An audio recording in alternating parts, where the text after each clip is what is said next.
Camera. Ay, ano ba yan? Maglalag yung PC ko. Saan na kayo?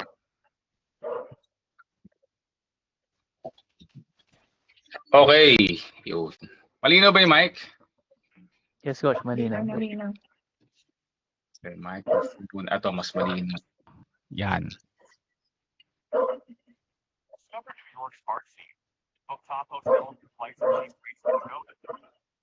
Okay.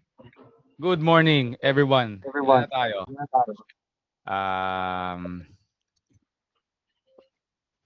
6, 1, 2, 3, 4, 5. Okay. Sige, pwede na tayong ano. Meron pa palang iba na sumali sa... habol na lang sila kasi may next meeting ako eh. So, yung ating mga webinar actually, free to. So, for now, kasi gusto ko mag-give back eh. So, minsan maabot kami hanggang 11 eh. Pero today I cannot do it kasi may meeting ako next. So, hindi naman tayo very structured sa ngayon. So, ang nangyayari lang is maraming Q&A din. So, open tayo for Q&As. Meron din ako mga dinidiscuss, depende dun sa mga attendees. Tinatanong ko muna yung level nila. And then I give mga advices tsaka mga tips. No? So, ayan, si John. Hello, John. Alam ko, umattend ka na dyan nung, ilan ba? 2-3 weeks ago. Diba? Pero I see new faces. Si Shalem. Hi, Shalem. May mga bagong pangalan din. Sila... Morning po, Coach. Good morning. Ikaw yung taga Davao, no? Yes po, Coach. Si Kenzie Win ano ba to? Sir. Pureg. Hello, good morning. Tsaka si ano ba to? Bliss. Bell po. Abel. Sige lang. Sige na edit. So, wala naman ding persahan. Alam na to ng mga ibang umattend. Kaya ni Jan, di ba? I highly encourage na mag-open ng cam. Hindi dahil I feel lonely pagka wala kayong camera, pero do it for yourself. Kasi, kung lalo kung nasa freelance na industry kayo, bawal mahiyain. Diba? So, kasi we need to sell ourselves. Diba? Yung mga services natin. Si Win, taga Switzerland ka ba, Win? Ganda nung photo mo. Taga Isabela po. Isabela.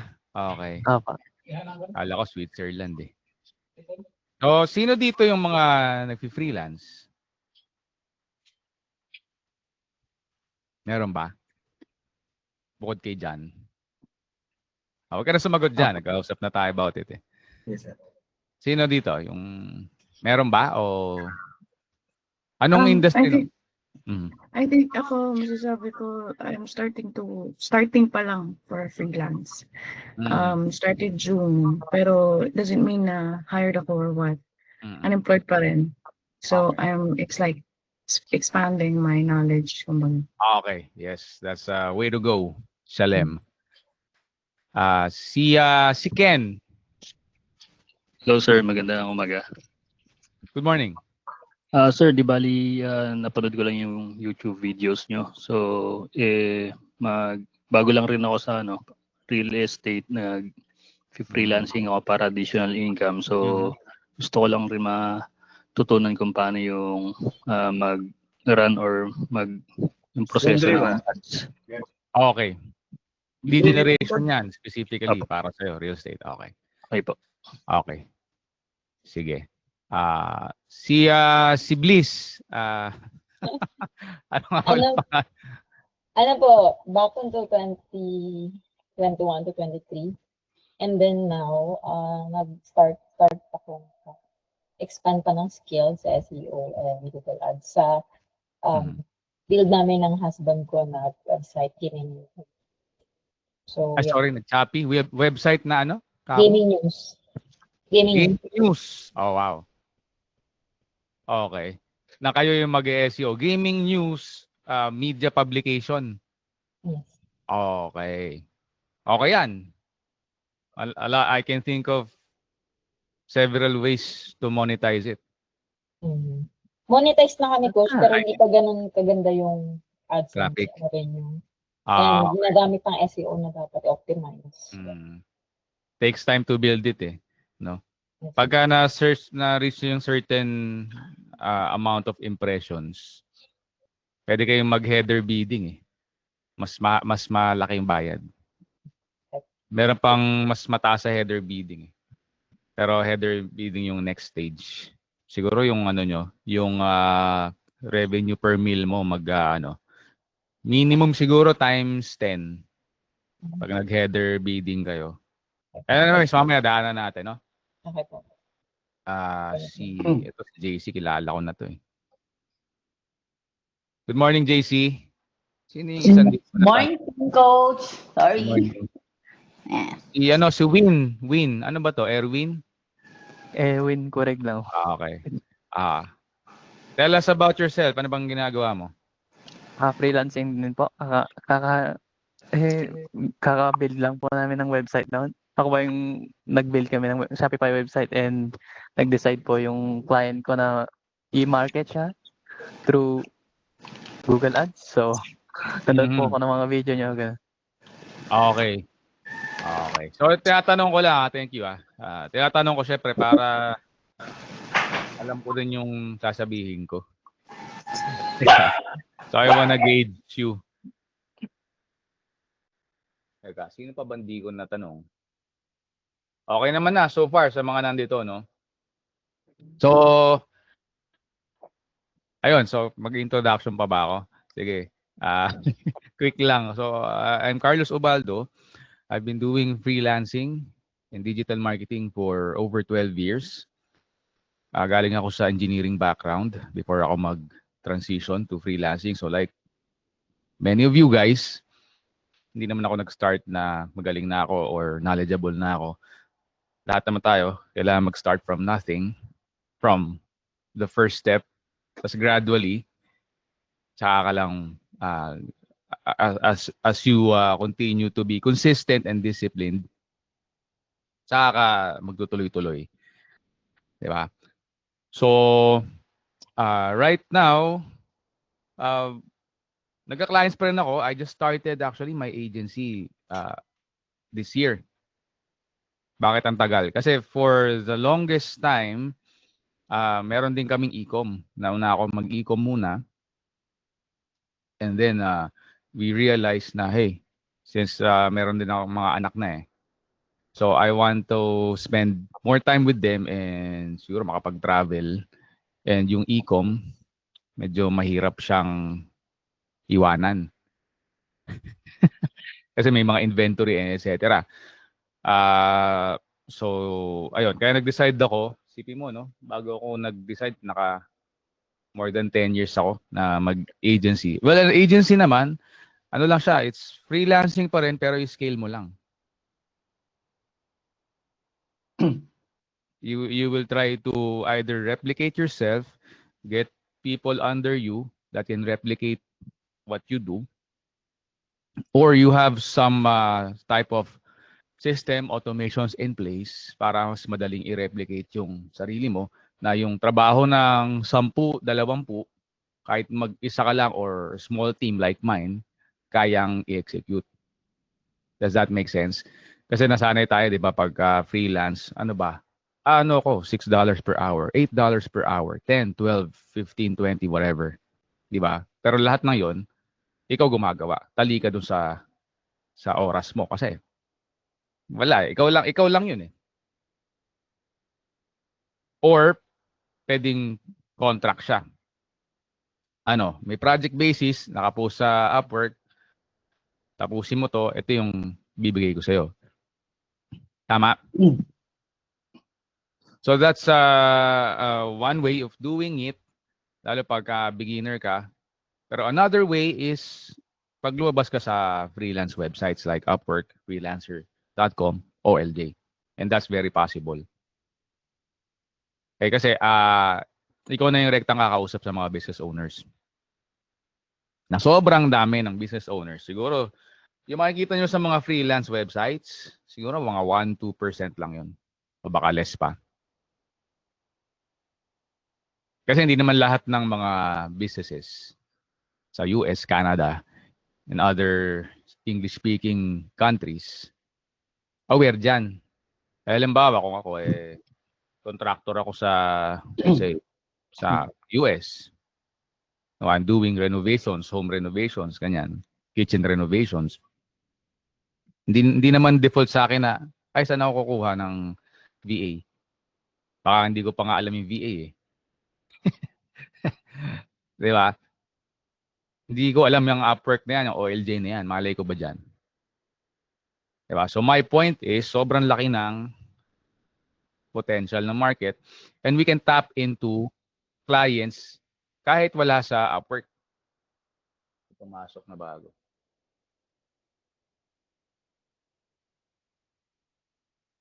Okay, nawala siya. So,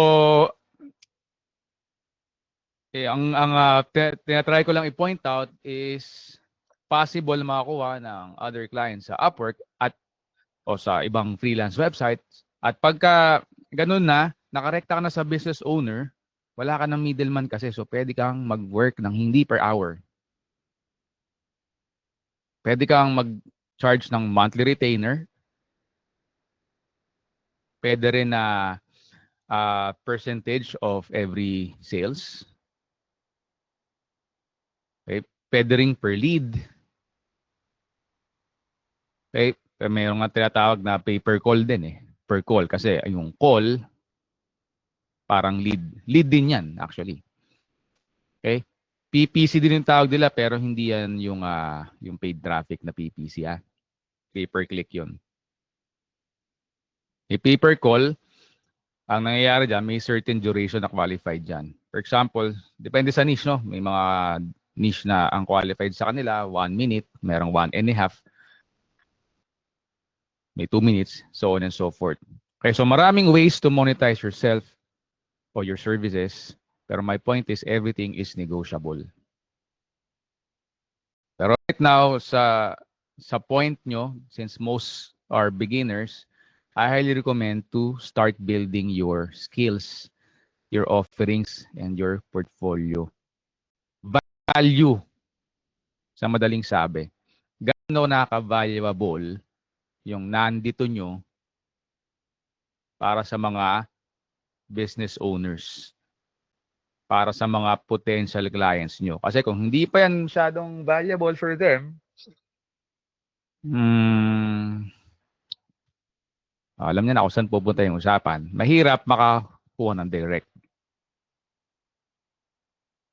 Kasi sa direct client, wala nang, wala nang, may bago to, si Ztik. Ztik. Ano yan? Ang weird nung, good morning. Ang hirap bigkasin ng mga pangalan nyo, si Bilis, saka si Ztik. Saka si Win Correg. Ano ba ang bigkas dyan? Erwin Correg. Win lang po. Win. Ano yung Correg? Win lang. Apelido ko ba? Okay, Correg. Okay, Win. Okay. May pumasok pa. Ayan, si Fredo. Si nag-Google Ads din. Okay. Good morning, Fredo. Yung sa siphoning, naalala ko. Okay, ano nga ba sinasabi ko? Ayun, build your skills first. Kasi yan yung bentahin natin eh. Build something na it sells itself. What do I mean? Sa lahat ng klase ng product, kahit service man yan, o SaaS man yan, physical product man yan, you can only be as good as yung product mo. At pag sinabi kong it sells itself, ibig sabihin, pagka nakatrabaho mo si client, make sure na may impress siya. at least pasado sa minimum pasado, pero mas okay kung impress. Bakit? Kasi, anong mangyayari sa tingin nyo? Any guess? Terminate. End of contract. Ano yan? Sorry. Yes? Mag-i-end sila ng contract or they would somehow terminate. Tama. End of contract kasi ang dami yung nating kalaban. So kung hindi tayo nagpe-perform ng maayos, next up, parang sa corporate lang din, di ba? Ganun din naman. Although sa corporate kasi, lalo pag medyo established yung company, once na pasok ka na, kahit magkuya-kuy ka na. Hindi ka basta-basta matatanggal. Tama. Pero yung ceiling naman, napakababa. Yung ladder, di ba? So, lalo sa yung mga call centers, pero kahit yung iba na established na. Galing ako sa established na na company. Nung employee pa ako. Ganun yung nakita ko. So, dito, mas unforgiving yung mga clients kasi directly ramdam nila yung mga pinaggagawa mo. Kasi most na magiging clients mo, small businesses, medium, enterprise. No, bihira yung large. From my experience at least, so make sure na solid yung mabibigay mo na value para ma-retain ka ng matagal, number 1. So yun, tama yung sagot ni Shalem. So kung tuloy-tuloy yung kita mo, tuloy-tuloy ka makakagain na experience. And number 2, guys, nanganganak ang kliyente pag gusto ka nila. Re-refer ka niyan. Imposible kang hindi i-refer, sa totoo lang, from my experience. Unless, sobrang protective siya sa'yo, na very competitive din yung niche, ayaw niyang may ibang makarinig sa'yo. Dahil medyo greedy siya and, baka siya, nasa House of Congress or DPWH. Kidding aside. Imposible kang hindi i-refer ng kliyente if they are happy with your services. Okay? Clear yon? So, hopefully, I'm making sense sa mga pinagsasabi ko. So, and hopefully na-motivate kayo to, galingan nyo. Never under-deliver. Laging over-deliver if ever. If anything.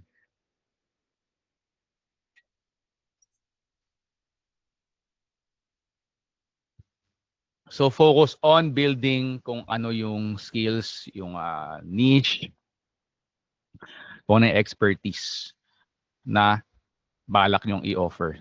And then, saka nyo, later on, pag solid na yan, like analogy na dahil kong sinasabi, pag solid na yan, saka ka na bumuo ng bahay o ng building. Kasi kung una, pag-aaralan mo muna paano ka gagawa ng pundasyon, paano ka maglalagay ng electrical dyan sa bahay, mga masonry, etc. Diba? Pagka okay ka na, kaya mo na sa tingin mo talagang buuin yung bahay, saka ka na rumekta dun sa mga, yung B2B na tinatawag. Business to business. Yung direct ka na sa business owners. Nagigets nyo yung tinutumbo ko? Ikaw na yung direkta makukontrata as the contractor. Parang ganun. Okay? Hindi yung, boss, ako, foreman ako, or engineer ako, ako yung electrical, kaya ko yan. Mechanical, di ba? Ang bahay, maraming facets eh. Di ba? So, and then, pagka solid na yung foundation mo, saka ka na pumili kung anong niche yung gusto mong i-take on.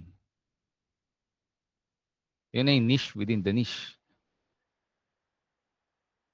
Along the way, lalo pag nagtatrabaho ako sa under agencies or you're getting iba-ibang type ng clients from different niche, real estate, insurance, plumbing, daming industries eh.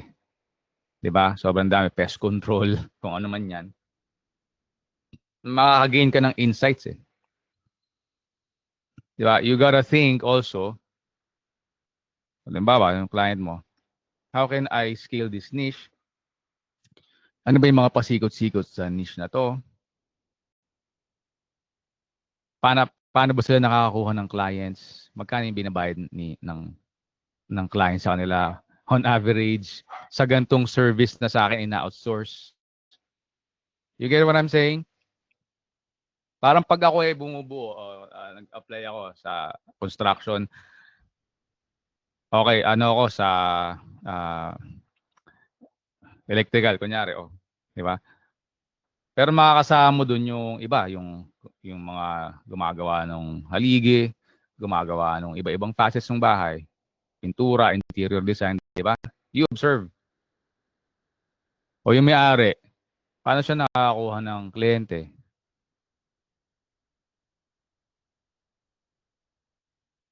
Teka lang may nangungulit na bata eh. Wait lang.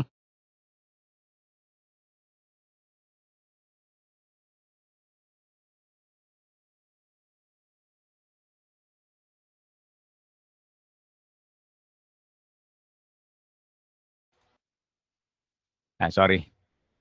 Anong sinasabi ko? Ayun, yung be a keen observer. Lalo na ako if you're dreaming na alam mo yun, may iba ka pang gusto. Gusto mo mas malaki pa na income.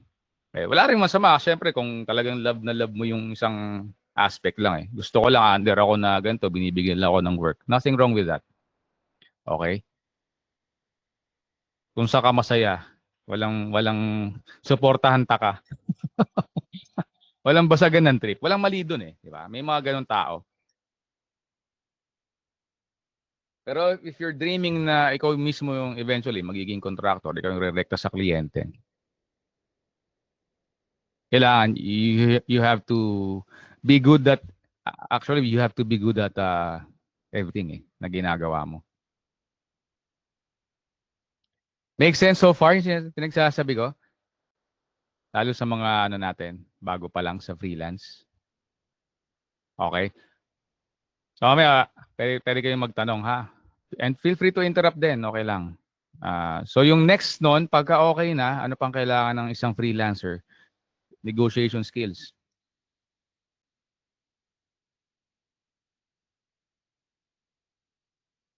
Kasi binebenta mo yung sarili mo eh. Kailangan magaling kang ibugaw yung sarili mo. So your portfolio will speak for itself. Pero at the end of the day, kakausapin ka ng mga clients. Tama? Hindi naman nila kakausapin yung portfolio mo eh. Yung portfolio mo is just the first step para out of the, let's say, 30 candidates, mag-stand out ka. Makuha mo yung discovery call. Tama ba? Hindi. I'm not asking you kung tama ba. Yun talaga yun. Pero from your experience lang, baka, di ba? Kung na-experience yun na. Yun. Di ba? Mag-apply kayo sa kahit saan, Upwork or OLJ, etc. Mayroon kayong kalaban, di ba? Mahina nga yata yung 30. Depende sa industry, no? Baka hundreds. Sino yung magiging shortlist niya? Yung pinaka-standout yung portfolio. So, sa mga freelance websites, yung mismong profile niya yung portfolio. Tapos kung humingi siya ng extra file, dati nga parang resume pa yung sinesend ko eh. Nakakatawa eh. Kasi galing ako sa traditional, di ba? Corporate. Yun ang sinesend eh, di ba? PDF file. Anong tawag doon? Resume. Yung resume. Coach, Naalala ko tuloy. question.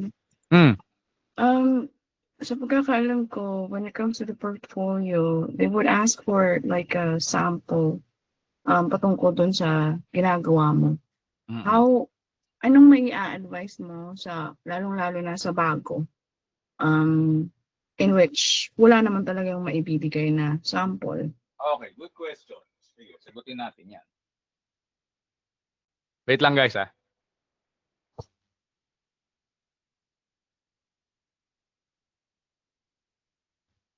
Okay.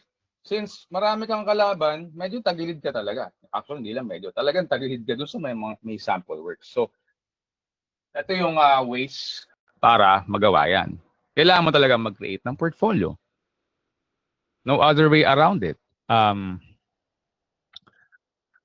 The only way to do that is by actually doing it sa actual client. Kaya I'm a big advocate na gawin mo ng mababa yung fee or gawin mo for free even pag talagang wala kang ma-build na portfolio. Alam ko So, maraming Mhm. you're saying na kasi ako on my end, may portfolio na ako. Kaso nga lang, wala pa akong yung bang mga sample na kadalasan hinihingi ng client. Like, can you give us a sample of yung ginagawa mo, ganun. Para bang end result yata. Yun nga ay yung nasa ginagawa nila. portfolio. Kasama Oo. yun sa portfolio. Hindi lang yung Okay. kasama siya sa Parang ganun. kasama siya. Hindi lang, ganito ako, graduate ako ng ganito. Hindi siya ganun. Yung sa mga puti, ang portfolio sa kanila, kasama yung mga nagawa mo. Tingnan niyo yung mga profiles ng mga puti sa LinkedIn, for example. Hindi nakalagay doon na graduate lang ako. Wala silang pakialam kung saan galing na paaralan or what. Titignan nila ano yung naging experience mo doon, ano yung naging output mo. So, pag nakakuha rin kayo ng experience, try nyo i-record tsaka humingi kayo ng video testimonials sa clients. At kung nasa freelance websites pa kayo, yung reviews dun sa profiles nyo. Okay, dalawa lagi. Para pag later on, pag lumabas na kayo sa freelance websites, meron din kayo ng video. Hey, I've worked with Shalem doing this, blah, blah, blah. She's been great. Kasi yun ang i-present mo sa future clients. Make sense? Makes sense. So iba yung sample work Meron mga industry na talagang mahilig sila maghingi ng sample work. Talamak dyan, video editing tsaka graphic designing. Hindi ko ini-small time yung mga ganon, pero kasi medyo putyo-putyo yung skills dahil sobrang dami. Kasi ano siya madaling pumasok. 'Di ba? So kaya marami, since ang dami ng demand, dami ng supply, nanghihingi sila madalas ng ganyan. So may mga industries na hindi ka pwedeng basta mag-sample work. Pero pwede ka magbigay ng free trial. Okay? Ano example? Sino yung nag-SEO? Ayan, si Bliss. Bilis. Ano nga ulit yung pangalan mo? Bell po. Newbie lang ako sa SEO. Bali, starting pa lang. Marami pang... Kaya example yan sa SEO, no? Paano ka magbibigay ng free trial dyan? Running hours yan sa'yo. Or kung may team ka. Diba? Hindi siya possible. Maybe you can pwede mo i-negotiate, for example, kung sa freelance websites, try mo lang ako for a month. Ganun yan. Pero hindi yun free sample. May sense ba yung sinasabi ko? Kasi you just want them to take the first step. Kaya mo gustong i-send yung portfolio at kaya nila gustong tingnan yung sample work mo. Yun yung sinasabi ko Kasi kailangan nila ng shortlist na i-hire nila for long term. Yun yung first step. Second step is syempre, pagka nandun na kayo sa discovery or strategy call, doon na siya may impress sa'yo. So doon na papasok again yung negotiation skills. Huwag kang magbebenta. Yun ang sagot natin dyan. Huwag mo i-hard sell. Anong gagawin mo? Be a consultant. I've learned this mga 20 years ago. Sa AirPods ko. Nung binibenta niya, nasa 9 figures pataas na mga generator, mga sa power plant. All the while, akala ko sobrang introvert kasi introvert din si AirPods, ako introvert din. All the while, before that, akala ko sales, pachami-chami lang. Alam mo, kailangan mong bumuka, kailangan mag-small talk. Yes, kailangan din yun. Pero most importantly, yung high level na sales pala, hindi ganun. Yung mga ganun pala, yung mga medyo nasa low level pala na sales. Yung naghahabol ka, ma'am, sir, yung ganun. Kasi hindi qualified, hinahabol mo eh. Pero yung mga high level pala, kalmado ka lang, tapos you act as a consultant. Para kang doktor, pumunta sa yung pasyente, which is yung client, ina-assess mo siya. Okay, ano yung pain point mo? Ano yung problema mo? Anong gusto mong mangyari sa business mo? I guess nyo? So in this call, we're trying to get to know each other. And at the end of this call, if we are fit to work together, we can proceed. So may ganun, pwede ka magsabi ng ganun statements para hindi ka mukhang naghahabol. Meron kang position of yung hindi ikaw yung nandito. Either pantay kayo o nandito ka. Hopefully may sense yung sinasabi ko. Psychologically may ano yun eh. May dating yung kung ikaw yung nandito, medyo kiss-ass ka, ang value na pinipresent mo kay client is medyo desperado to. Baka hindi siya ganun ka-valuable. Tama? Ewan ko may naka-experience sa inyo sa sales ha. So, kung may experience kayo sa sales, alam niyo yan. So wag ka magbebenta. Pag sinabi mo yung presyo, pati, kung nagtanong siya, zip it. Hayaan mo siya magsalita. Kasi magpa-process yan eh. Pag nagsalita ka, dinasify mo, ganito yung presyo. Kasi ganito yung gagawin ko dyan. Ang dami kong ibibigay sa'yo na ganito, ganyan. That will diminish yung value mo. Or make them perceive na nadi-diminish yung value mo. Kasi pwede namang maganda yung talagang services mo. Pero dahil pag sabi mo ng presyo, biglang, yun nga, naghahabol ka, di ba? Okay, so yeah, medyo advanced yung sabi ko sa inyo na negotiation. Pero my point is, yan yung isa pa sa haligi ng freelancing career nyo. Okay? Para sa case ni Ken, tsaka ni JC, maaaring hindi nyo kailangan yun for freelance, pero kailangan yan for real estate clients. Diba? So you need to build your expertise sa media buying to generate leads and inquiries para dun sa mga binibenta nyong property. Yung client negotiation, ay may sumasali. Tama daw, tama. Okay, thank you, Doggy. Yung client negotiation, ano naman yan, pinoprovide din ng real estate companies yan eh. Diba? Yung sales training. Yes, coach. So, yun ang kailangan nyo pa rin. Ibang facet lang para sa direct na buyers lang ng mga properties. Diba? Pero kailangan pa rin siya. Maganda siya, coach, sa sales. Ando ng pera eh. Yes, maraming industry na maganda, sobra. So, yun na. Depende na lang talaga sa gusto mo. Yun nga, kasi like ako, since engineering yung background ko, sobrang dami mong pwedeng pasukan na industry, di ba? Kahit sa industry to halos. Di ba? Yung doktor nga, iba-iba yung pwede sila mag-specialize in eh. Di ba?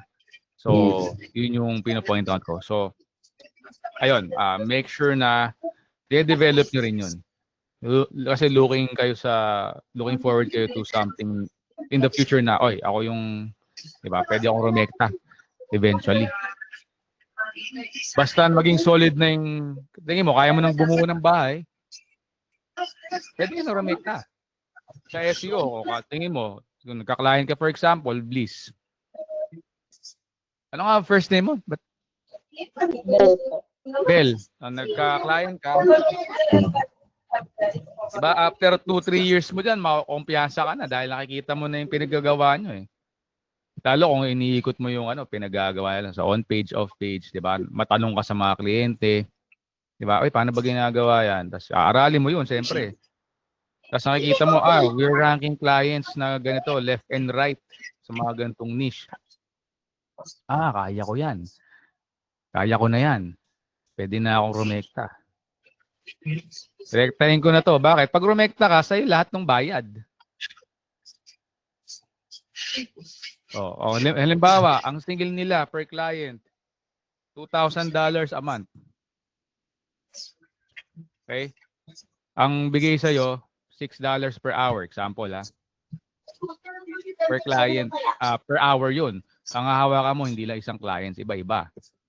Diba? Multiple clients. So let's say, example, on average, ang hinahawakan mong client, ang total is revenue nila ay, example lang, let's say $15,000.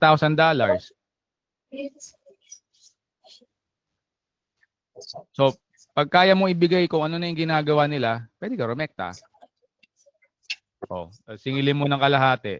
I will give you the same value that you're getting na kalahati. Mas malaki pa rin yun sa $6 per hour. Di ba?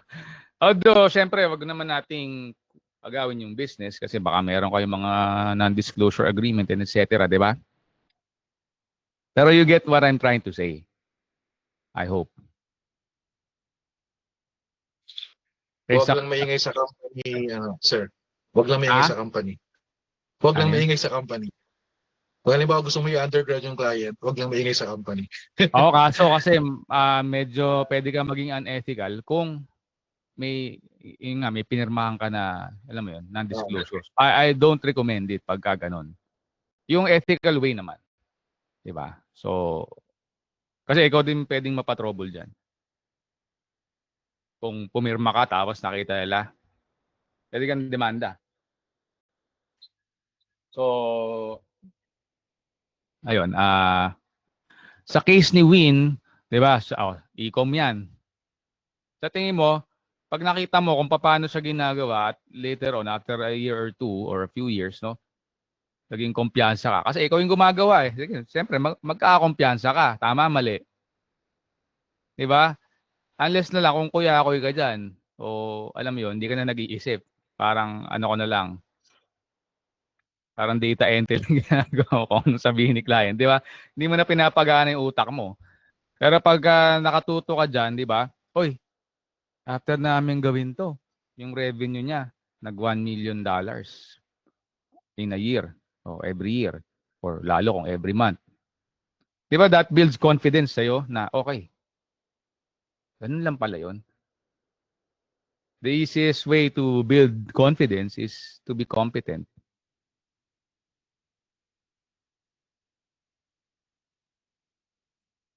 So pagka kumpiyansa ka na, dahil competent ka na, sa tingin mo ba, hindi mo kayang i-close yung similar niche? Kaya. Win? Di ba kaya? Di ba? Kaya. Alam mo na kung ano ginagawa mo eh, so. Exactly, di ba? Exactly. Alam mo na yung gagawin eh. Alam mo yung ginagawa mo. Kung hindi ka pa magaling masyado sa negotiation, medyo pag-aralan mo na lang. Trust me guys, sobrang ayaw ko yung sales dati. Introvert nga ako eh. Hate na hate ko yan. As in. Yung magcha-chami ako, pagkausap ko yung client, may small talks pa. Ayaw ko ng small talks. Alam ng mga introverts yan, yung small talks. Ayaw natin yan. Gusto natin may lalim kagad sa usapan eh. Pero wala akong choice eh. Kasi naintindihan ko na without that, wala akong pupuntahan. Kaya pinilit ko, bumili ako ng mga books and then I followed mga psychology and mga nagtuturo about sales. One of the first na pinalo ko si Ramit Sethi. Hindi nyo na siguro kilala yan. Sikat kasi dati pa yan eh. Mga 11 years ago. Just to help myself. Para ma-improve ko yung aspect na yun. Kasi alam mo, pag upo mo sa puti, kausap mo, English pa kayo, di ba? May mga ano ka na yan, mga openers ka na yan. How's the weather there? Oh, it's pretty warm there, huh? Pag sinabi lang, kunyari, Florida sila, Miami, mga ganyan, pero, alam mo yun, it's part of the game. So yun, yun yung mga haligi, yung mga sinabi ko, yun yung haligi. Pag merong isang mahina doon, madaling bumagsak yung ating career. Lalo, pag freelance, wala naman job security, di ba? Walang job security kung hindi ka competent. That's number one. Kasi, yun nga, yung una kong sinabi ni Shalim, i-end na yung contract. Hindi ka competent eh. So, that's number one. Ano uli? Sige nga, recap tayo. After nung being competent, anong next na kailangan? Kung nakikinig kayo. Ano tayo, parang classroom tayo. Yung dito meeting dito, tatawagin ko. Nag-look away yung iba eh. Ano next? Ano yung mga haligi?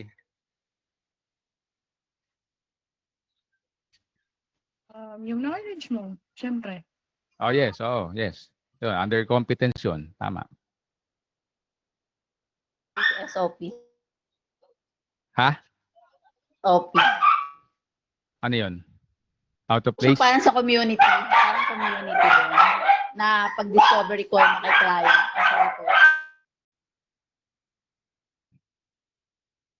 Sorry, may out yata ako. Ano yung OP dun? SOP coach yung parang paano kayo magbubuo, di ba? Sorry coach, ang maingay. Standard operating procedure. Coach. Di ba, magbubuo ka na, kailangan mo rin yung ko. Kailangan din, yes. Pagka yung ano ka na, nag-i-scale ka na. Yes. Pero yung sa mostly kasi dito, nasa beginners pa. Tsaka nyo pa kailangan yun, hindi pa ngayon. Pero later on, yes, kailangan nyo. So yung next na sinabi ko is yung client negotiation, sales. Okay? Tandaan nyo lang yung dalawa na yan para maging solid yung foundation nyo. Tapos pag solid na kayo sa dalawa na yan at isama nyo pa yung meron na kayong niche na, tingin ko ito yung niche na okay gusto ko itong subukan talaga. Okay? Yung mixture niyan tatlo, pag solid na yan, pwede na kayong mag-outreach sa mga clients. So tawag dyan, lead generation. Yan, yung sinasabi ko na yan. Okay? Take this to heart kasi pagka nandyan na, dyan na yung mag-scale na kayo. Multiple clients kayo o agency na kayo.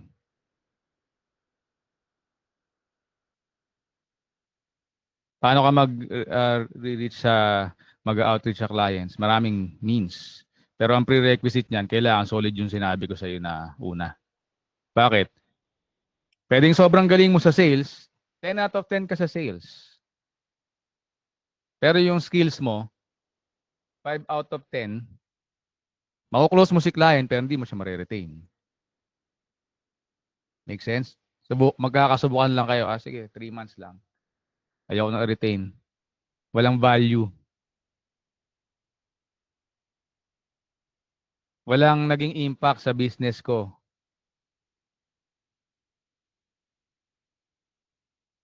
Pwede namang sige, 8 out of 10 ka o 10 out of 10 ka sa value, sa expertise. Pero 5 out of 10 ka lang sa closing, hindi mo ma-communicate yung value mo. Hirap ka naman magka-client kahit sobrang galing mo. I guess nyo yung yung na-appreciate nyo ba yung sinasabi ko? So you need to find the balance. Parehas dapat mataas. Kasi pag parehas mataas yan, that's a recipe for success. Bakit? Ang kailangan mo lang punuin yung pipeline mo ng mga i-close na clients eh. And at a certain point, sa totoo lang, ayaw mo na nga muna mag-close eh. Kasi ang dami mo nang ginagawa eh. Hindi na kaya. Yun napapasok yung sinabi ni JC. Gawa ka na ng SOP mo. I-replicate mo na yung sarili mo. Ayusin mo na yung sistema mo. Okay?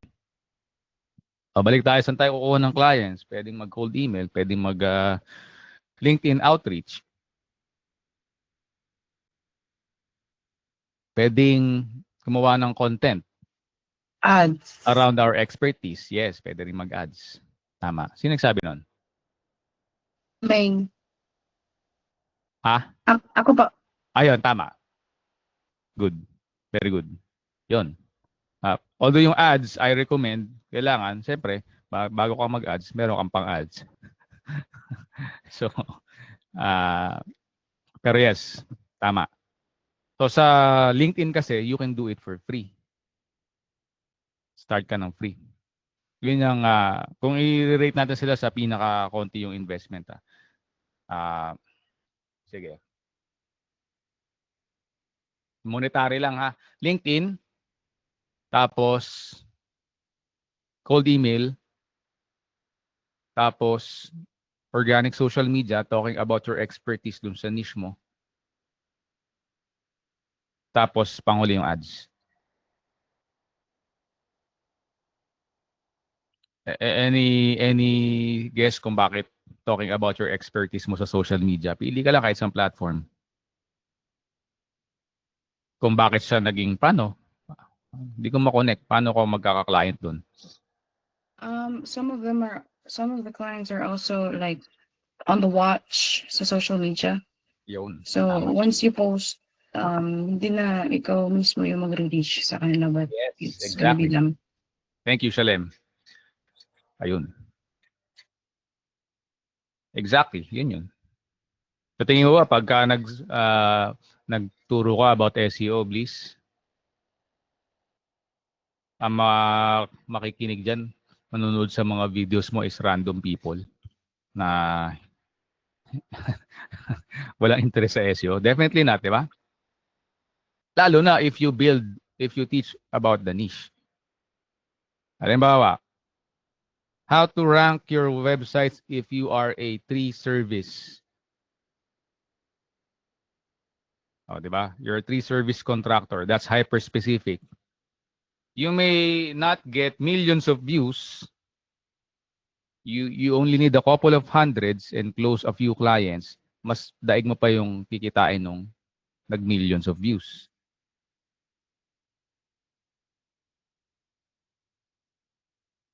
Mostly coach, yung mga nag-views, hindi naman lahat yun nagpo-purchase eh. Importante yung Syempre. purchase.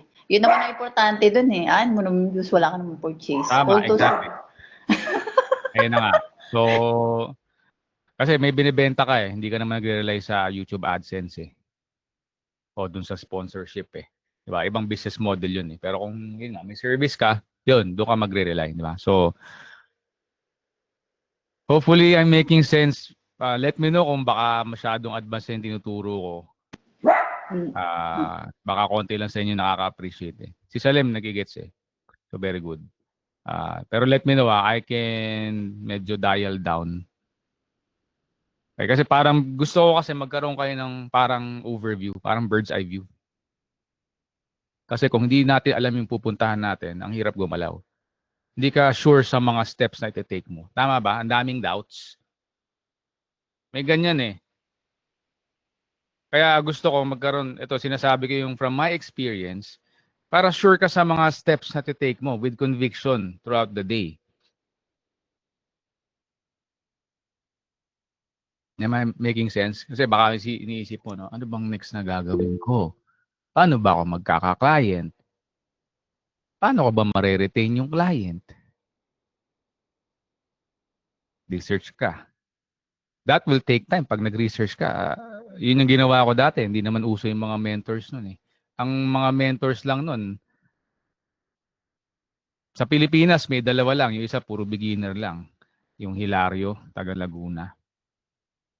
And then later on, nagkaroon yung sa tribe. Sila sila Pagulayan pero parang nagwatak na sila eh. So, dati naging fortunate lang ako na binibigay sa akin ng clients yung binibilan ako ng courses yung mga mahal na courses nun sa Amerika. Ganun lang, panoorin mo yan, training yan. Ganun yun. So, pero wala yung ganito. Gagaya ngayon na ang dami na. So, may question, may nagtaas? Yes, Shalem. Coach, ano po kasi parang I'm a bit all over the place. Ngayon. I started with yung Facebook media buying, tapos funnel building and strategy. Tapos ngayon, I don't know if she's gonna be like a possible client na they brought up the Google Ads or SEO pay-per-click. Ganun. Hindi pa ako tapos doon sa dalawang courses. So, ano po yung magiging advice niyo po sa akin in terms of like managing, acquiring these knowledges somehow? Kasi sa pagkakaalam ko, it's such a complex information.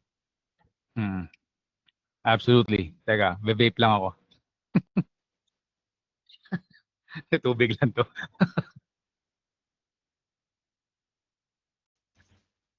Okay, tama ka. Complex yan. Napakadami kasi ng industries. Yung pa lang sa freelancing fields, iba-iba na eh. May SEO, may funnel building, may media buying. Sa media buying, iba-iba rin. May Google Ads, may Meta Ads, may TikTok Ads. Meron pang PPC sa mga Amazon, eBay. Dami. Kaya ako sinasabi nung una, later on, pwede kang tumingin at mag-focus dun sa paggawa ng bahay. DFY, Done For You System yun, ang equivalent. Okay, ano muna tayo? Mag-start tayo doon pababa. Okay, ang DFY, ikaw na magbibigay ng serbisyo ng lahat. Si business owner, pag rumekta ka sa kanya, wala yang itatanong sa'yo na kaya mo bang mag-funnel building. Wala namang alam yan dun eh. Unless agency kausap mo, na digital marketing agency. Which I assume, yun yung sinasabi mo, Shalem. Tama ba? Yeah, possible. It's a legal entity sila. Yun. So, kasi pag ganun, sila yung middleman. Bigay ko sa ito aspects nung, yun nga, yung bahay. Ikaw na yan sa paint. Ano pa kukunin mo? Ikaw na yung sa CR. Kaya mo ba yan? Ikaw na sa roofing din kung kaya mo na siya.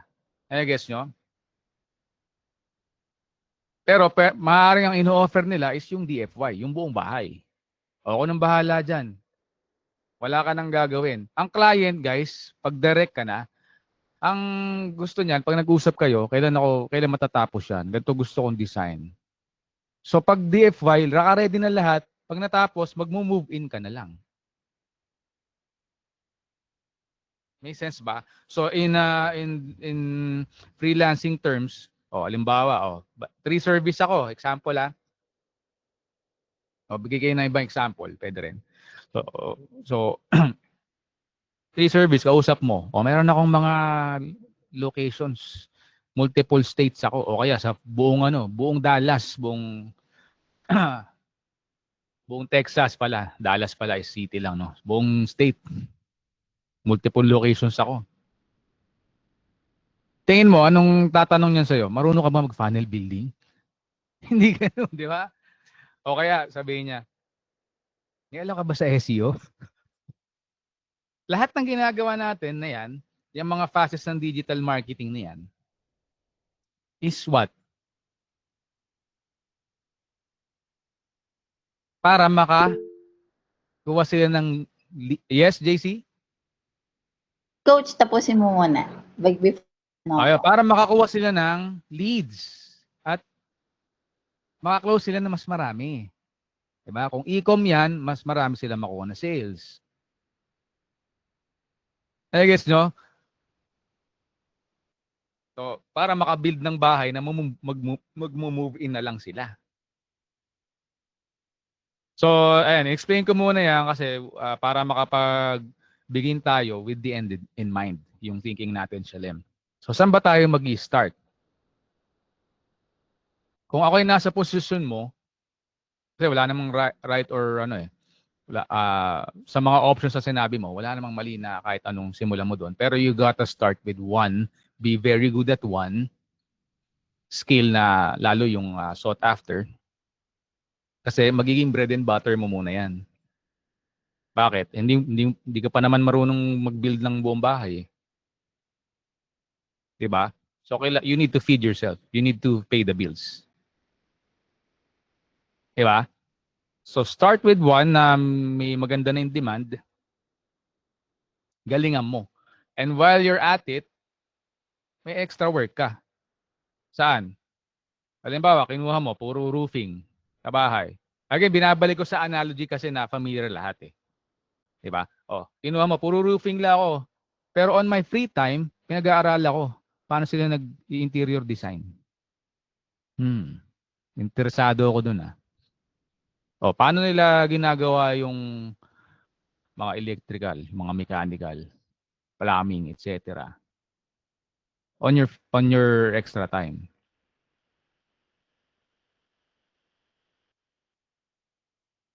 Kaya hindi pwedeng well, pwede naman kung sa extra time mo, sa free time mo, kuyakay ka na lang o Netflix na lang, walang mali doon. Lahat naman tayo may freedom to choose kung saan natin lalagay yung free time natin. What I'm trying to say is, baka may pangarap ka na iba na medyo malaki. Baka ang gusto mo na income is 500k a month, pero baka ang galawan mo is pan 20k a month lang. If that makes sense.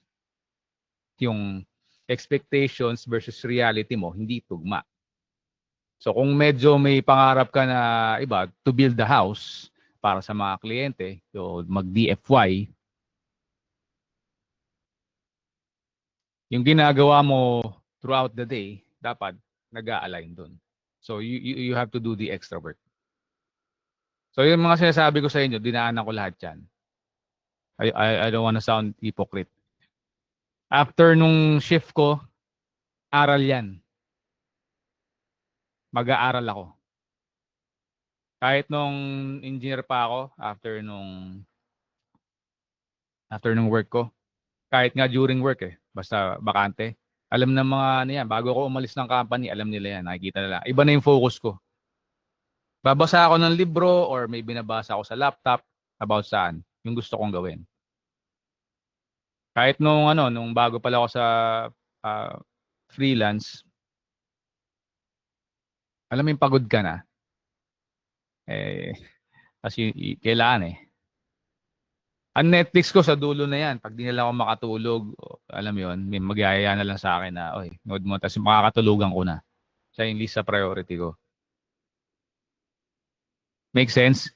Kasi kailangan yung expectations mo, yun nga, kung yun yung gusto mong maka-reach na level of income Hindi pwedeng yung galawan mo dito, pang 20k lang. Pang rank and file. Gusto mo maging general ka, colonel. Tapos, ang ginagawa mo lang is pang rank and file, pang private. Di ba? So, sa case si Shalem, yun. Focus ka muna sa isa. Again. So, ako, hindi ko masasagot yan. Lahat ng nabanggit mo, actually, in demand yun. Google Ads, funnel building. Ano pa yung mga in demand? Copywriting, in demand din, ha? Facebook ads. Facebook ads. Facebook Yes. buyer. Yes, in demand yan lahat. Pero kasi kaya I recommend to start with one kasi limited lang din naman yung time natin. Isa lang din tayo. It will take you time para ma-master, magkaroon ng certain mastery. I would say, pag confident ka na 8 out of 10 ka dyan sa isa, yun, tsaka ka mag-jack of all trades. At least 8 out of 10. Kasi you don't wanna go na 5 out of 10 ka pa lang, biglang tatalong ka na. Kasi you will be spreading yourself too thin.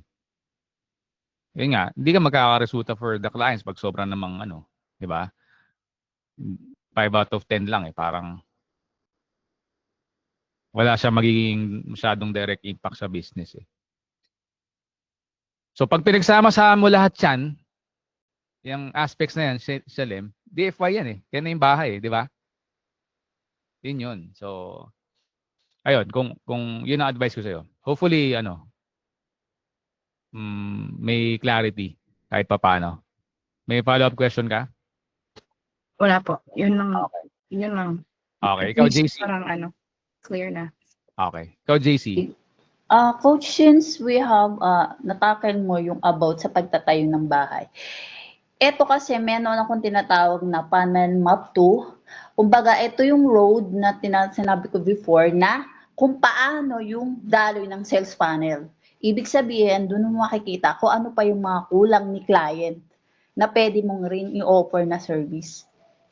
Ang tanong ko dito is paano mo siya ini-negotiate pag ganun? Or ano yung dapat na importante na dapat mo nang ma-check ko kung ganun yung magiging roadmap ng sales funnel. Ma-check ka na parang may kulang na ikaw na yung magsusustain dun sa mga bagay na wala sa kanya. Halimbawa, sa confirmation page, wala siyang ganon. Pagdating sa mga sales funnel, di ba? Pagdating sa booking, may mga kulang-kulang pa siya. Mga website, parang ganon. Mga discovery closing. Okay, sige. Pag-usapan natin dyan sa category ng sinasabi mo na Opo. within the sales funnel lang na within the funnels ng landing pages and websites niya. Tapos I'll give you context sa overall. Opo. Sa bird's eye view niya. Opo. Since dyan sa funnel building, landing pages, etc., kung ikaw yung consultant niya, it's your job na i-suggest lahat ng mga tingin mo tamang gawin. Na ultimately, that will lead to more conversions.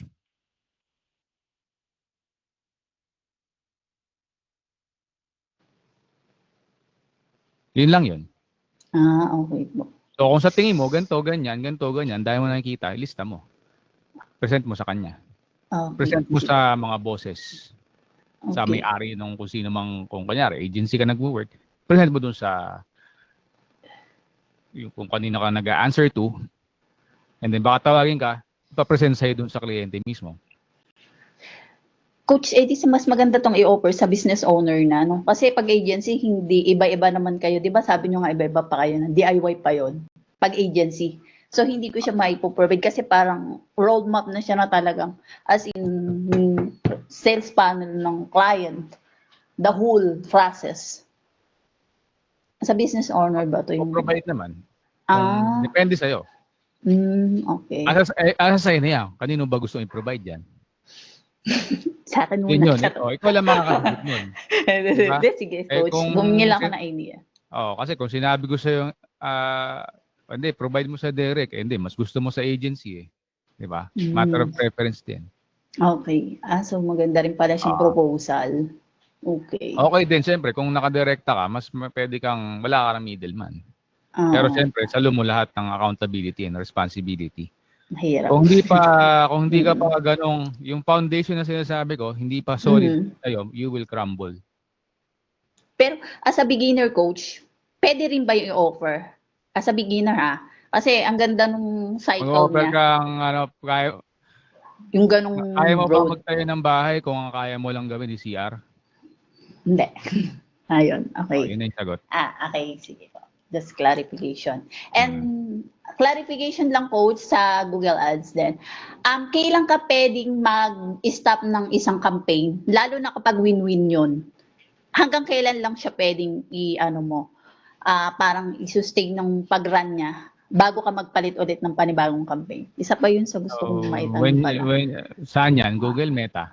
Google coach. Sa Google Sinabi naman. mo, at win-win siya. Ibig sabihin, Sa Meta kasi. winning campaign ba siya? Ibig mong sabihin ng win-win? Opo, mismo. Di ba? Halimbawa kung siya na yung win-win campaign mo, hanggang kailan mo siya pwedeng run? Once na-scale.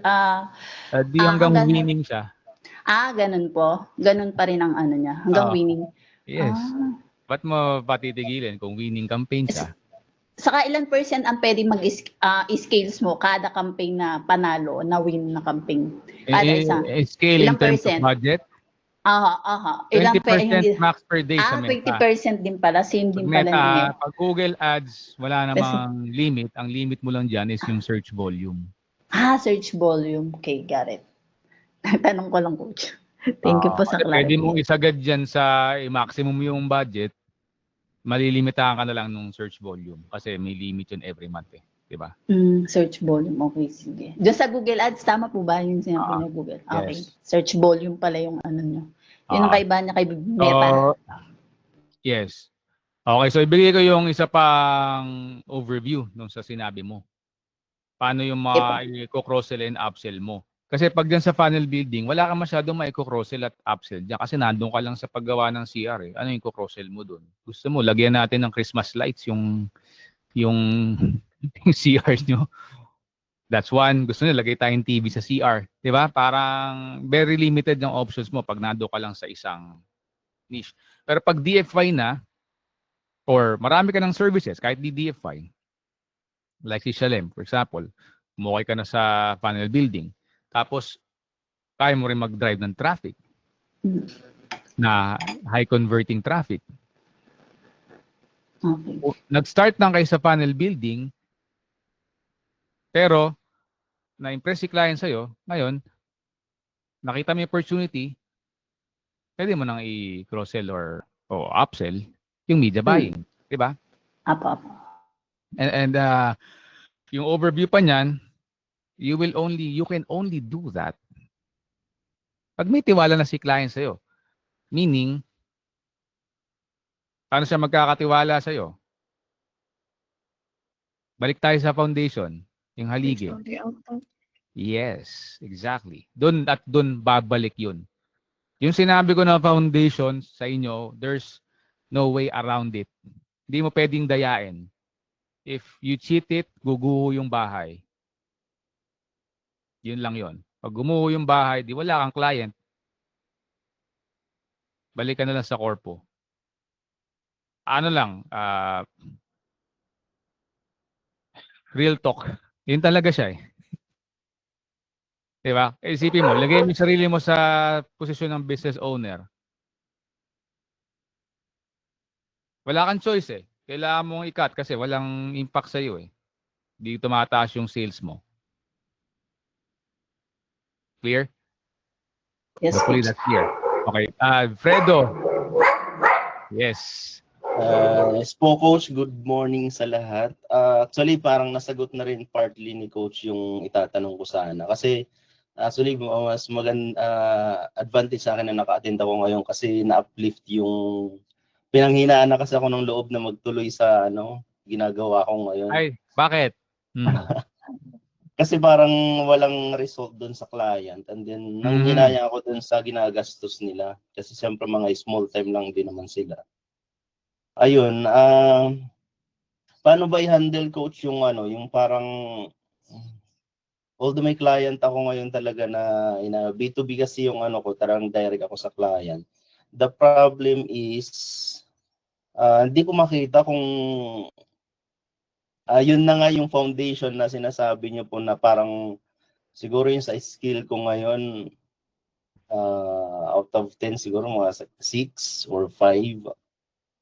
Which is ayun, sa mga nasabi niyo po kanina, iniisip ko kung kailangan ko ba ituloy kasi ang niche ko talaga is yun hanggang dun lang sa kasi more on programming kasi ako. Gumagawa ako ng website and then nung ginawan ko sila ng website, nalaman ko na ginagamit nila yun for Google Ads and then yun inaral ko na rin tapos nung inalok ako nila or kinuha nila akong developer, inalok ko na rin yung Google Ads para isang na lang, parang one-stop shop nila. So ngayon, meron na nga akong 6 na client. Ang problem ko is parang wala akong result na nakukuha. So pinanghinaan ako ng loob kung itutuloy ko pa ba or hindi na. Okay. Paano po ba i-handle yung ganong situation? Okay, well, kung ako yung nasa posisyon mo, kasi ayoko na magbigay ng I don't think it's absolute answer dyan sa tanong mo. Pero kung ako yung nandyan sa position mo, ganito yung gagawin ko.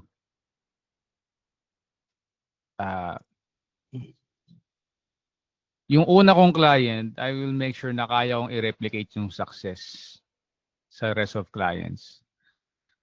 Kung sa una kong client, hindi ako makakuha ng leads and etc., may hirapan akong i-scale siya. Okay? Maaring iba-iba yung factors. Maaring yung sa unang client, maaring again, provided na solid lahat ng ginawa mo. Hindi ko alam kasi hindi ko na ma-audit yung account eh. Pero nung last conversation natin, tama na may mga keywords, may sinabi lang ako na pwede mo i-improve sa landing pages, di ba? So, if you tried your best na okay lahat, Yes. pero talagang hindi pa rin nagkakaroon ng results, baka yung target market natin, pwedeng hindi siya mag-work talaga din for that niche. May ganon. May ganon. Nangyayari yun. Baka mas okay na gumamit ng ibang traffic source. That's possible. So kung baliktarin naman natin, di ba, nag-meta ads ka, like sa case ko sa niche ko sa clients, yung meta ads sila, okay, so, pero hindi yun yung best platform for them. Google Ads yung best platform pala. May ganon. So that's one. Okay. Pero yun nga, make sure na yung una munang client o first 2 clients na okay na yung mga ano bang term doon sa English? Kaya mong i-replicate lahat. Kahit mag-6 o 10 clients ka, yung success.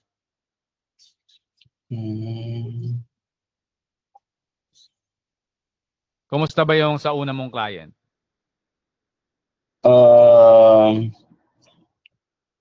Sa una kong client, medyo ano naman, okay naman. Kaya nga naglakas loob ako na kunin yung mga inano niya sa akin. Actually, siya lang din nang nag-refer din sa mga opo. Okay. Ganun. Kaya medyo naglakas. Same din po sila ng niche po. Same niche pero same locations din? Yes po, yun yung problem. Laban-laban sila sa volume. Yun din, baka nakaka-cannibalize din yung cannibalize din sila sa ano ba ang tamang term? Hindi cannibalize eh. SEO term yun. Laban-laban sila sa volume eh. Di ba? Kasi ikaw lang lahat nag-run. So, yung sa 6 na yun, same sila ng ano. Oo. Yun ang iniisip ko kasi kung paano gawing paraan ng ganong There's situation. only one pie. Kung saan location sila. Kung si unang client mo, nakukuha niya yung big chunk of the pie, nilagyan mo lahat ng, like I said, limited. Sa Google Ads, malilimitahan ka ng search volume. So, hinati mo na yan sa 6. Actually, hindi lang ikaw yun. May iba pa nag-run ng ads yan. Ang dami. Talagang ano po. Competitive siya eh, di ba? So, pwedeng may small size ka ng pie, hinati mo pa sa 6. Pwedeng ganon. So, if I'm gonna scale sa position mo, since na pag-usapan na natin, mag-scale ako sa ibang location. Hindi sa same location. Kasi nasabi mo, nagka-success ka sa una. Nung i-introduce mo yung iba, same location, ang hirap. Kasi pag tinignan natin yung search volume niyan sa target location mo, may limit yan eh. Di ba? Makikita mo sa keyword planner yan eh.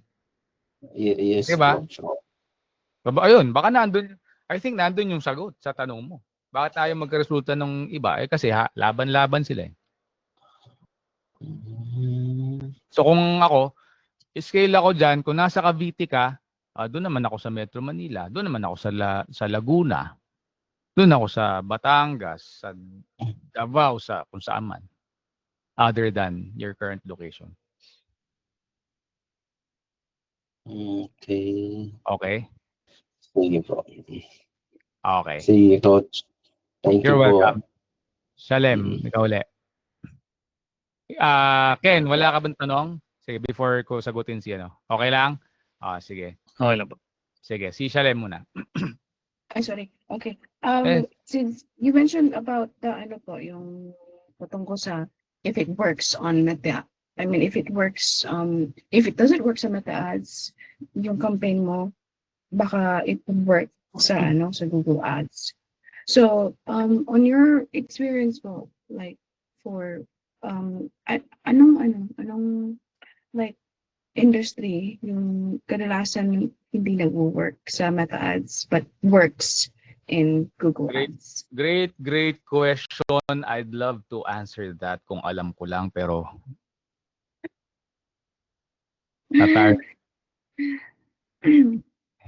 hindi ko siya masasagot. Okay. Kaya nga doon papasok yung niche within the niche. Na ikaw lang na doktor ka, na ikaw lang yung cardiologist, mas alam mo lahat ng nangyayari dyan sa puso kaysa sa akin kung halimbawa, pedya ko.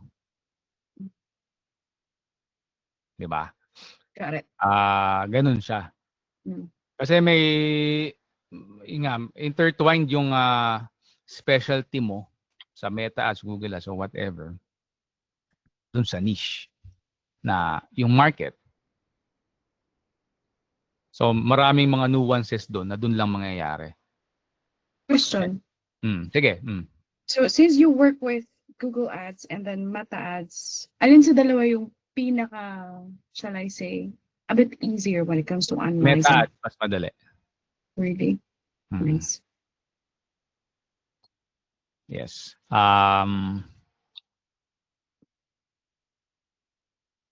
Yes, lalo from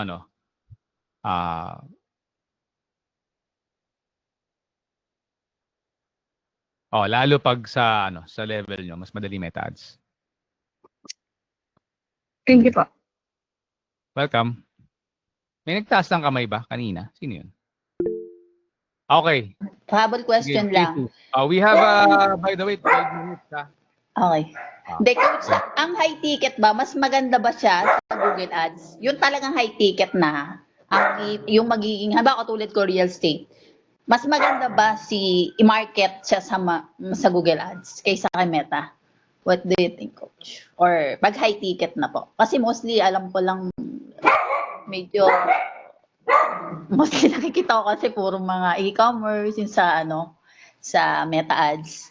Hindi ko alam kung okay ba na ang high ticket is more on, kasi kung isasuggest ko din kay client na magkaroon din siya ng Google Ads for high ticket, lalo na pag mamahalin na po yung kanyang ibinebentang property pang commercial, mas okay ba siya? Si Google na talaga. Kung isasuggest ko sa kanya, ipatatry ko yung... Suggest mo? Ganito isasuggest ko sa kanya kung ako na nandyan, no? Sige po. Gawin natin both. Kung high ticket siya, ibig sabihin, meron na siyang cash cow. Okay. So, kung mag-test kayo, parang A/B test parehas ang platform, lalabas dyan, after a few months, may winner. When I say winner, mas maganda yung ROAS o return on ad spend. Diba? Makikita naman niya sa sheet and balance niya eh. Apo. Baka hindi mo makita kasi baka hindi mo makikita yung sheet and balance. Pero sila, alam nila yon. So ideally, kung sino yung winner, doon ka magdo-double down. Stop yung isa, double down sa winner. Diba? Ganun naman ang winning ads eh, diba? In this case, winning platform. Di coach, ang audience din, parehas ko ding itetest doon. Same din ang audience yung susubukan ko dito. Kung yun din yung ginamit ko kay Meta Ads. Same audience din. Or iibahin ko rin kay Google. Pero yung sa same audience, lalagyan natin ng asterisk, no? Hindi pwede mag-same ang audience ng Google tsaka ni Meta. So iibahin ko pa rin ng... Iba yun eh.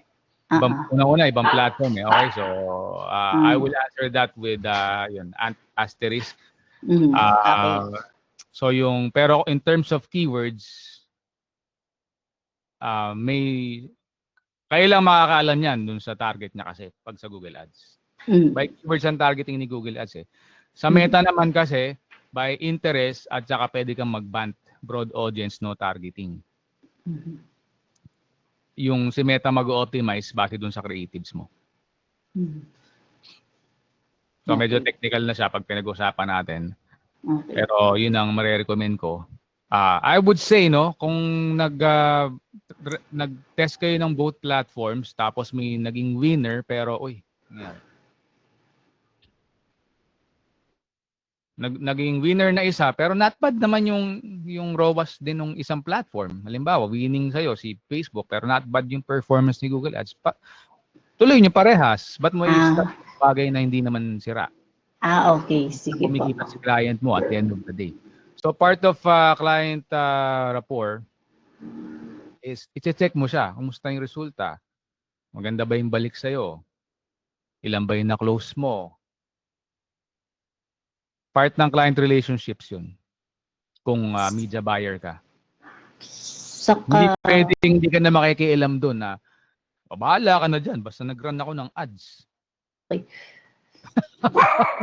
so, Coach, sino may re-recommend mo palang sales na magaling na, kumbaga sa book, para magkaroon din ako ng dagdag knowledge niya. Since maganda talaga siyang pang-negotiate. Kahit sa marketing, kahit sa pag-negotiate namin sa mga client. Laki din Sales po. na books? Based din nyo po, na books. Kahit di ka So, bumili ng books sa ngayon, sino ba yung may mag-search ka lang recommend? sa YouTube. Ang daming mga napakagandang Sige. tutorial sa YouTube. Sige. Sige. Marami. Sige, thank you po, Coach. Okay.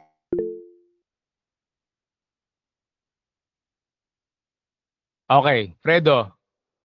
Sorry po, saglit lang to, Coach. Sige lang. Follow up lang po yung sa ano ko kanina. Halimbawa po ba hindi talaga nag-work yung campaign na ginawa ko? Possible na recreate na lang ng panibago?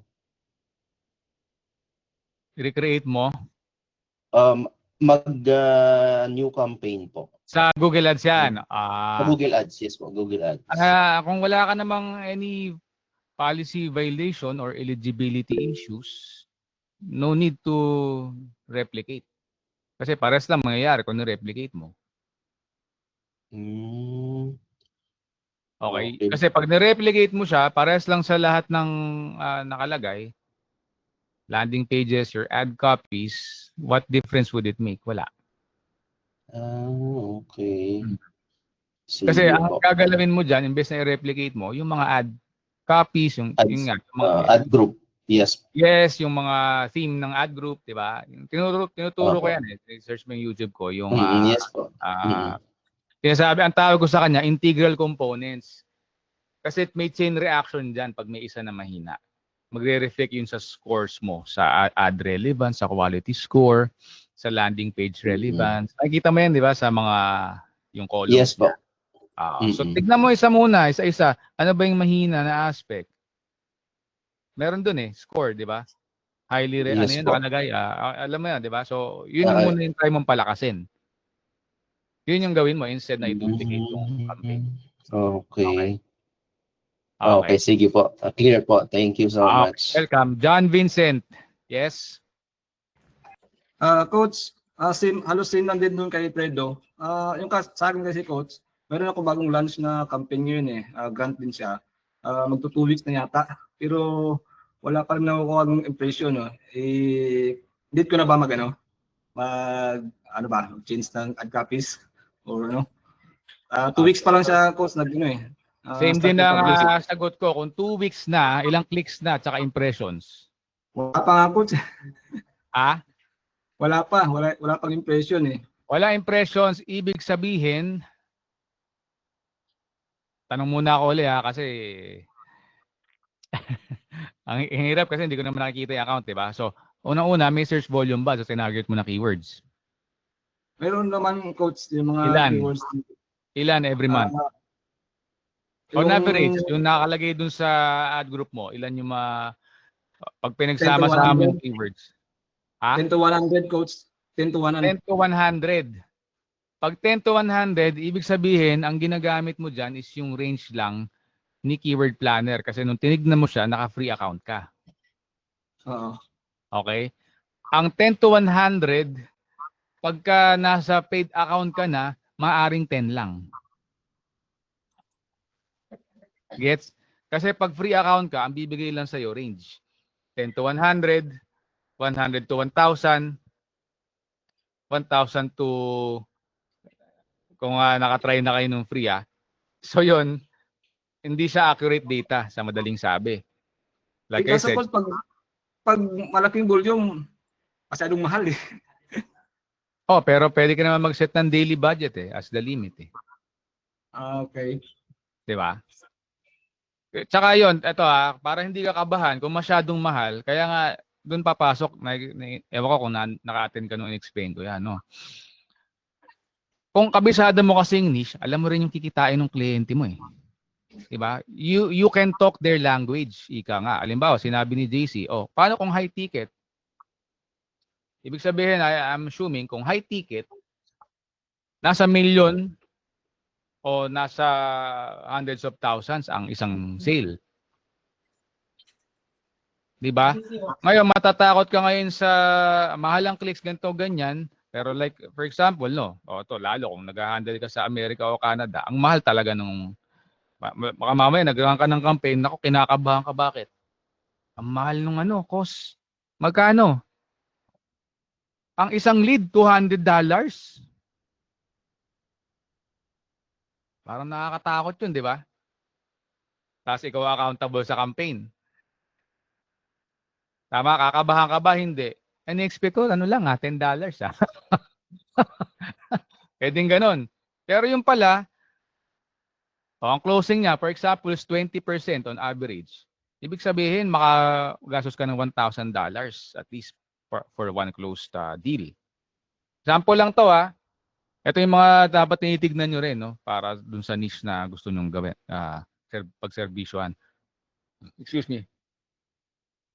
So, ibig sabihin, $1,000 to close one deal. Ang one deal pala is $10,000. Example lang, Nakakaba yung, nakakabahan ka ba sa $1,000 sa 200 na CPL, cost per lead? Pag ganun, pag alam mo yon, kakabahan ka ba? Di ba? Hindi ka kakabahan. So, yun ang alamin mo rin, di ba? Hindi na alamin mo, John Vincent. Yung client mo, tanongin mo muna. Di ba? Para ma-set mo rin yung expectations niya at ma-set niya yung expectations mo. Kasi yan, parang kinakabahan ka na, baka nag-target ako ng ibang keywords, baka masyadong madami. Mabutasan si client. Nagets mo dyan? Yes po, coach. Ngayon naman, kung wala ka pang masyadong idea sa niche, you can be cautious.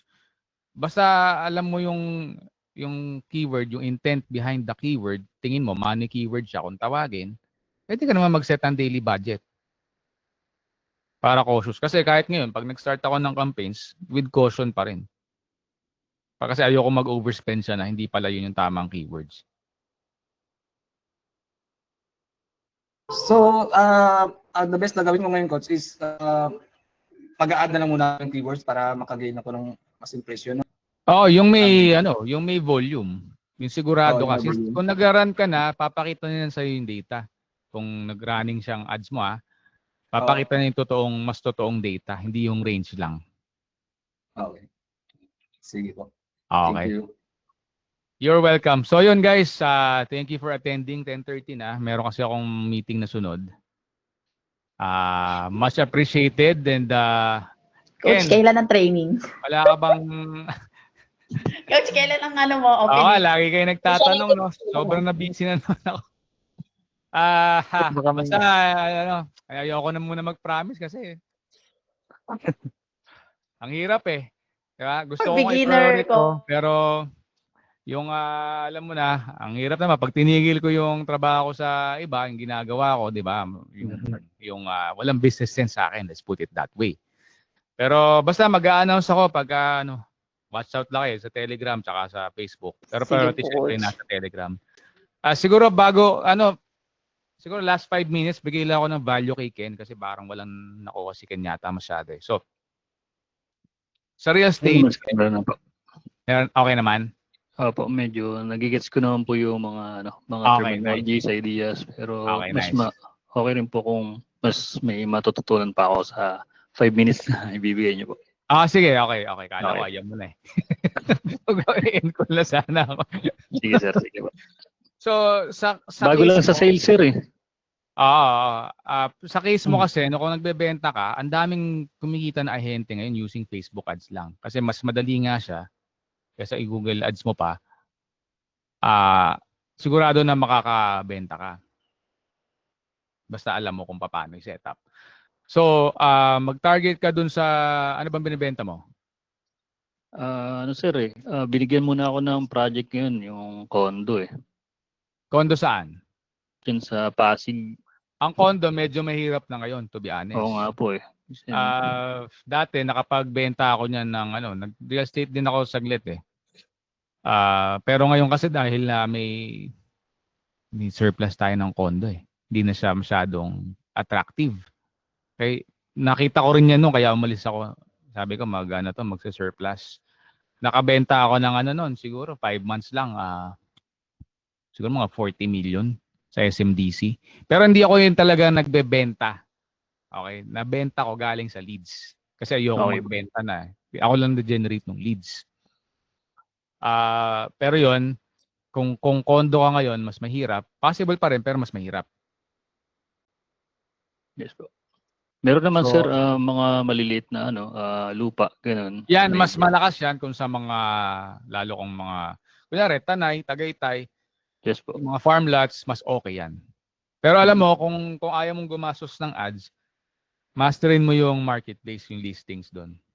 Okay po. Para wala ka masyadong cost muna.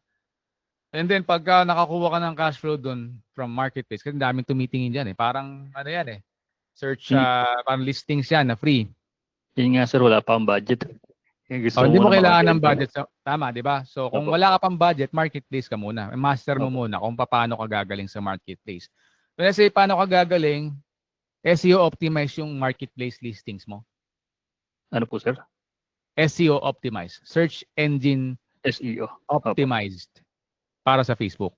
Sa search engine ni Facebook Marketplace. Marami ako nakikitang ganyan. Yung iba nagki-create pa nga ng multiple listings eh. Pero ang magiging trigger dyan, yung keywords. Halimbawa, kung saan binibenta mong lupa. Yes po, sir. Napansin ko nga, sir, may may pinost ako sa marketplace. So, yung iba, may mga clicks ang dami. Pero, may pinost ako na mababa yung clicks. So, parang nag-gets ko yung sinasabi nyo kanina na keywords. So, baka may mali ako sa keywords. Tama. Yun po. Kaya saka mababa yung wag mong gagawin yung clickbait na piso lang. Opo. 100 lang para lang magtanong sila. Bakit? Sir, eh. Maling practice 'yon.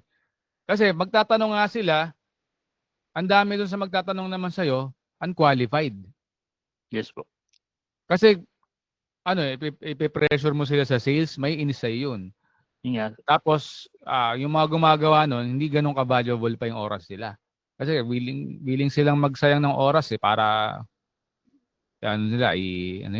i-pressure nila isa-isa para hopefully mabenta. Does not work that way. Ipakita mo na yung totoong presyo or be distinguished dun sa listing mo, pati yung presyo. Lagay mo, since karamihan naglalagay ng gano'n, pang clickbait, lagay mo, totoong presyo. Yes. Mga ganyan. Kasi yung totoong buyer, anong kailangan niya? Kung totoong buyer, kasi bumibili rin kasi akong lupa eh. Pag totoong buyer ka, naiinis ka dun sa ano ba yan? Lalagay mo ganyan, tas di pala totoo. Di ba? Nakakainis yun. Yes, Ang di lang maiinis doon, yung kapwa mo ahente na sniping. Di ba? Kaya sabi ko na sa'yo, so ang ma-attract mo pag ganun is yung totoo talaga na buyer. Qualified. Okay? Sige, may tanong ka pa? So yun ang recommendation ko sa'yo. Yes po. Di bali, SEO optimize, ano yun sir? FB Marketplace. Okay. Masterin mo muna yan. Kasi ang ads, maggagastos ka ng pera. Unless provide ng developer mo yung pera, pwede. Yun nga sir, kaso freelancing ako sir. Yun nga. Yeah. So, marketplace ka muna. Papaldo ka na kahit sa marketplace pa lang. Pagka nagkaroon ka ng cash cow, tsaka mag-ads. Thank you, coach. You're welcome. May isa pa nagtaas na kami. Last na, sige, 1040, pwede pa. Para maganda yung makuha yung value. Si Nakalimutan ko Selim. na. Sige, Nakalimutan ko na. Nakalimutan ko na, boss. Thank you. sige lang, okay, no problem. Pag naalala mo na lang, susunod. Okay, wala na, last question na lang talaga. Last na lang. 3 minutes. Okay. Sige. Kung wala na, di sa susunod na lang. Okay, guys. Thank you for Okay, thank you, attending. Coach. Thank you po. Have a great weekend. Thank you po. Bye. Thank you, Coach. Bye. Maraming salamat po. Coach,